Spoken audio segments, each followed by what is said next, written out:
What if I told you a viral podcast just triggered a lawsuit from a sitting world leader? Let's jump straight in. Imagine an American commentator releasing a series titled Becoming Brigitte and asserting that France's First Lady was born male, engaged in incestuous behavior, engineered by the CIA, and more, sensational claims designed to shock and captivate audiences. That commentator, Candace Owens, with millions of subscribers across YouTube, Twitter, Instagram, and X, repeated her Brigitte Macron is definitely a man theory even after Brigitte and President Emmanuel Macron filed a 218-page defamation lawsuit in a Delaware court, accusing Owens of waging a campaign of global humiliation that has caused severe reputational damage, emotional distress, and financial loss. They are now seeking punitive damages if she continues spreading what they call blatant falsehoods. Here's where it gets fascinating. Owens insists she's exercising her right to free speech, calling the lawsuit a desperate PR stunt by political elites trying to silence dissent, while raising funds through podcasts, exclusive merchandise, and a growing online subscription model, tools typical of new media influencers monetizing outrage. Yet global leaders are now tapping US defamation law against cross-border misinformation, arguing that public figures must prove actual malice, meaning Owens either knew her statements were false or acted with reckless disregard. The Macron's lawyers point out that multiple formal retraction requests went ignored, and Owens responded on air by mocking their legal threats, asserting that they only care about suppressing alternative perspectives and that she's ready to depose them and even former President Trump if necessary. What's unfolding in Delaware is rare, a sitting president and first lady using the US judicial system to challenge an American media figure, and it poses major questions. In today's digital age, where does the line between provocative commentary and defamatory lies fall? Could this case set a legal precedent for holding influencers accountable when sensationalism crosses into falsehood? And does defending reputations of global leaders via US courts chill free speech or reinforce the need for truth in public discourse? As we break this down, we see two poles. On one side, creators pushing boundaries under the banner of free speech. On the other, institutions concerned about the spread of harmful conspiracy that can destabilize international relations. This isn't just about one influencer, it's a broader clash of media models.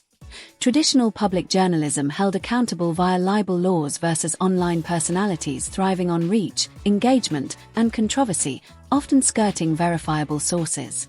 Savvy audiences must now ask, when entertainment, politics, and journalism collide, who bears responsibility for factual accuracy versus the emotional dopamine of viral misinformation?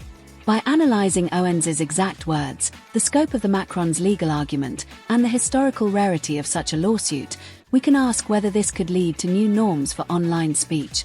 Stricter self-regulation from platforms, greater legal accountability for creators, or a chilling of edgy commentary under threat of international libel suits. Let's not ignore timing. With hyper-partisan US politics, culture war fatigue, and global democratic backsliding, any perception of foreign leaders silencing American voices could be weaponized to stoke populist outrage. Though conversely, unchecked false narratives about high-profile figures could erode trust in global diplomacy. Then there's the platform question. If YouTube keeps demonetizing or removing content tied to defamation, will influencers pivot to decentralized outlets, podcasts, or private newsletters, further fragmenting the public forum? And what about audiences? Do we demand transparent sourcing now more than ever? Or are we willingly drawn into sensational claims that confirm biases and get clicks? This specific case tests US defamation jurisprudence as much as it tests our collective media literacy. Over the coming months, we'll watch court filings, discovery requests, proposed depositions, and any settlement moves. A trial could galvanize free speech advocates or corporate policymakers, sponsors, and platforms eager to avoid legal exposure. And even beyond Owens, this could deter copycats or embolden others to test libel boundaries using global targets, provoking a cascade of cross-border lawsuits. So where do you fall? Do you side with absolute freedom for commentators, even if that includes conspiracy claims, or with legal protections for public figures harmed by blatant falsehoods? Is this lawsuit a necessary check on sensationalism, or a dangerous precedent for political censorship? The court of public opinion will weigh in via comments, social shares, and sponsor decisions. But the legal fight will unfold in Delaware, where judges and potentially a jury will assess whether Owens's claims were made recklessly or with actual knowledge they were false. That verdict could be the first major ripple in the next wave of global influencer accountability. Before we wrap up, I encourage you to think critically. How do you verify bold claims online? What responsibility do creators, platforms, and consumers each bear? Share your process in the comments and let the discussion begin.